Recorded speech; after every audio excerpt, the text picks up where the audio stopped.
رمضان المبارک میں اللہ رب العزت نے روزے فرض فرما کر جو چیزیں رمضان سے پہلے حلال تھیں، جن کا کھانا پینا استعمال کرنا جائز تھا، اللہ نے ان چیزوں کو حرام فرما دیا۔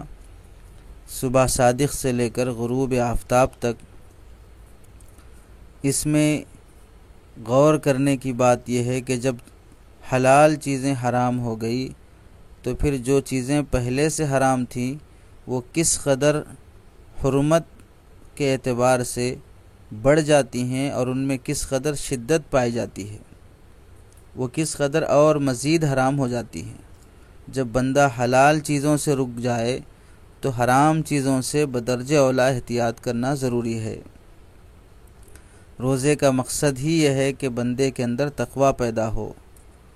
اب ہر شخص اپنا جائزہ لے، رمضان سے پہلے اور رمضان میں اس کے تقوی میں کس قدر اضافہ ہوا ہے، کس قدر وہ گناہوں سے، لایانی باتوں سے، لایانی امور سے بچنے والا ہوا ہے، کون کون سے حرام اور گناہ کبیرہ اس کی زندگی سے چھوٹ گئے ہیں، کس گناہ کے کرنے سے اس کے دل میں اللہ کا ڈر اور خوف پیدا ہو رہا ہے، اس کے دل میں اللہ کا خوف بڑھا یا کم ہو گیا، تقویٰ بڑھا یا تقویٰ کم ہو گیا۔ اگر رمضان سے پہلے اور رمضان میں تقوی کا معیار برابر ہے، کچھ بڑا گھٹا نہیں تو بھی نقصان ہے، اور اگر خدا نخواستہ اللہ کے منہیات سے اور منع کی ہوئی چیزوں سے بچنے کے بجائے اور اس میں مبتلا ہی ہوتا جا رہا ہے تو کس قدر خسارے اور گھاٹے کی بات ہے۔ روزہ تو اس لیے فرض ہوا تھا کہ تم گناہوں سے بچ سکو، حرام چیزوں سے بچ سکو، یہ اور مزید حرام کاموں میں مبتلا ہوتے جا رہا ہے تو کس قدر یہ اپنا خسارہ مول رہا ہے۔ رمضان میں اللہ نے کھانے کا وقت بدلا ہے، کھانے کی مقدار نہیں بدلی ہے، بلکہ مقدار میں اضافہ کر دیا، مزے میں اضافہ کر دیا۔ کھانے کی کوالٹی اور کوانٹٹی میں کوئی فرق نہیں ہے بلکہ اضافہ ہے۔ 11 مہینے سے زیادہ کھلایا اور اچھا کھلایا ہے۔ اب آخر چھوڑنے کا حکم دے رہے ہیں تو کس چیز کو چھوڑنے کا حکم دیا جا رہا ہے؟ کھانا نہیں چھوٹا، سونا نہیں چھوٹا، پینا نہیں چھوٹا، بلکہ پہلے سے زیادہ کھا رہے ہیں، بہتر کھا رہے ہیں، پہلے سے زیادہ پی رہے ہیں، بہتر پی رہے ہیں، پہلے سے زیادہ سویا جا رہا ہے۔ تو اب اگر حرام بھی نہیں چھوٹا زندگی سے تو پھر کس چیز کا فائدہ ہوا روزہ رکھنے سے؟ کون سی تبدیلی انسان اپنے اندر لا رہا ہے؟ جو چیزیں پہلے سے استعمال ہو رہی تھی وہ مقدار کے اعتبار سے اور زیادہ استعمال ہو رہی ہیں۔ اب ایک ہی چیز رہ گئی، حرام سے بچ جاؤ، گناہ سے بچ جاؤ، وہ بھی نہیں چھوٹا تو پھر روزے کا مقصد کیسے حاصل ہوگا؟ رمضان میں اللہ نے نیکیاں 10 گنا 70 گنا بڑھا کر دینے کا وعدہ فرمایا، مگر بندہ اگر اس موسم سے اور اللہ تعالیٰ کے اس انعام سے فائدہ اٹھانے کے بجائے گناہ اتنے مول رہا ہو، گناہ اتنے زیادہ کر رہا ہو کہ نیکیاں گناہوں کے برابر نہیں ہو پاتی ہوں۔ ہونا تو یہ تھا کہ نیکیاں زیادہ ہوتی، گناہ کم ہوتے، مگر اللہ رب العزت نے نیکیوں کا معیار اور اس کی مقدار بڑھا دینے کے باوجود بھی وہ نیکیاں ہمارے گناہوں کے برابر نہیں ہو پاتی ہیں تو کس قدر افسوس کی بات ہے۔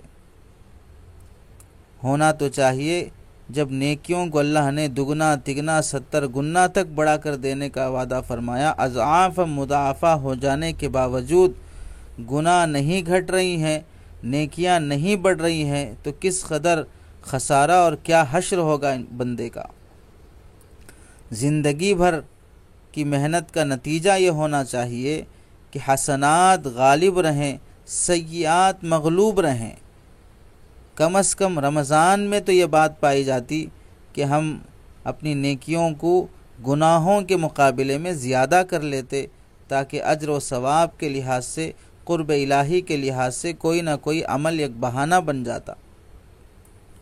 اللہ نے اس کی خاطر گناہ کے جو 2 بڑے محرک تھے، من جملہ محرکات کے، ایک شیطان اور دوسرا نفس، دونوں میں سے ایک کو اللہ نے قید کر دیا تو اس سے گناہ کم ہو جانے چاہیے تھے، چونکہ ایک محرک قید میں ہے تو اس کی وجہ سے جو گناہ ہوتے تھے وہ کم ہو جانے چاہیے۔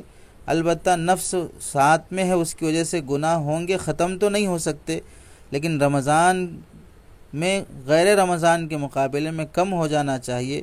اس کے بجائے اگر رمضان میں بھی وہی معیار اور وہی عادتیں رہے گناہ کی، تو پھر ہم نے شیطان کے قید ہو جانے کا اللہ تعالیٰ کی طرف سے جو انعام بندے کو ملا ہے اس سے کیا فائدہ اٹھایا ہے۔ رمضان المبارک کے مہینے میں 3 گناہوں سے زندگی بھر سے بچنے کے لیے، زندگی بھر ان گناہوں سے بچنے کے لیے اللہ سے پکی توبہ کر لے۔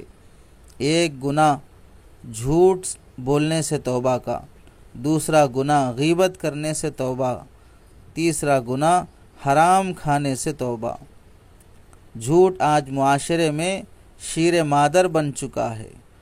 دودھ پیتے بچے کے لیے جیسا دودھ اپنے اپنے وقت پر ماں پلاتی ہے اور اسی سے وہ گروتھ پاتا ہے، پروان چڑھتا ہے، ایسا ہماری زندگیوں کا گروتھ جھوٹ پر چل رہا ہے، جبکہ کسی مسلک میں، کسی مذہب میں، اسلام میں، ہندوازم میں، یہودیت میں، عیسائیت میں، کسی مذہب میں جائز نہیں۔ سارے مذاہب کا متفقہ حرام جھوٹ ہماری زندگی کا ایک عام معمول بن چکا ہے۔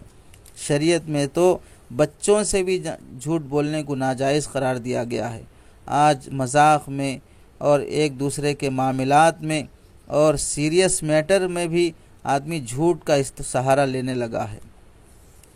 دوسرا غیبت، ایسا گناہ ہے بے لذت کہ جس سے کوئی حاصل نہیں ہے، الٹا بندے کی نیکیاں اس سے اکارت ہو جاتی ہیں۔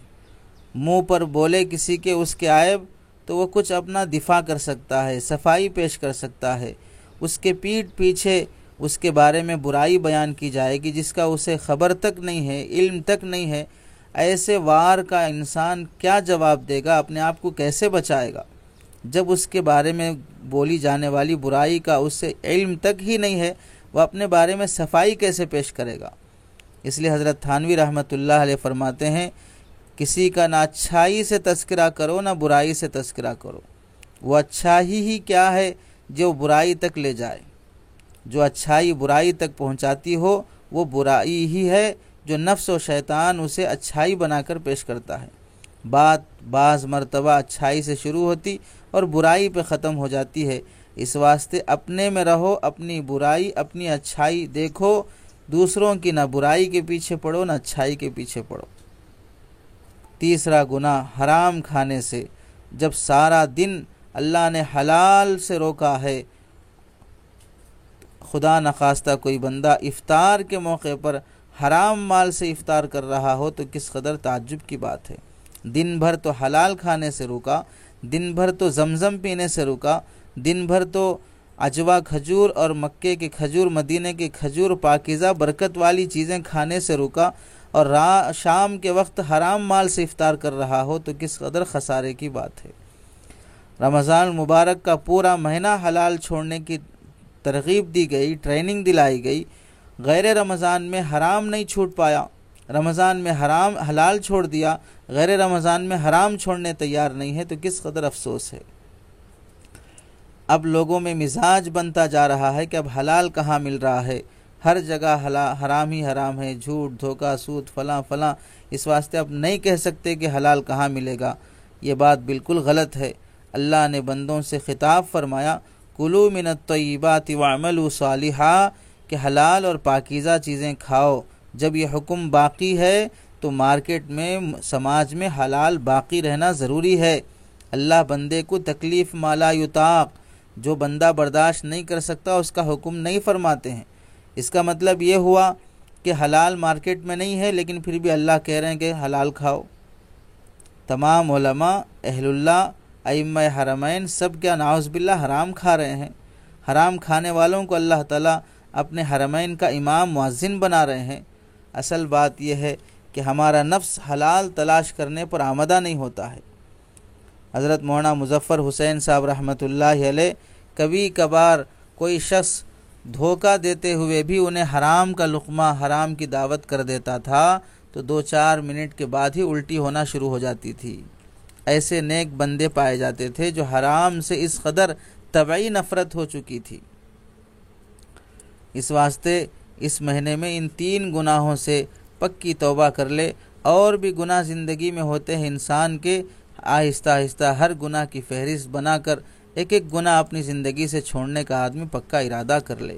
اللہ سے دعا ہے کہ اللہ ہمیں عمل کی توفیق عطا فرمائے۔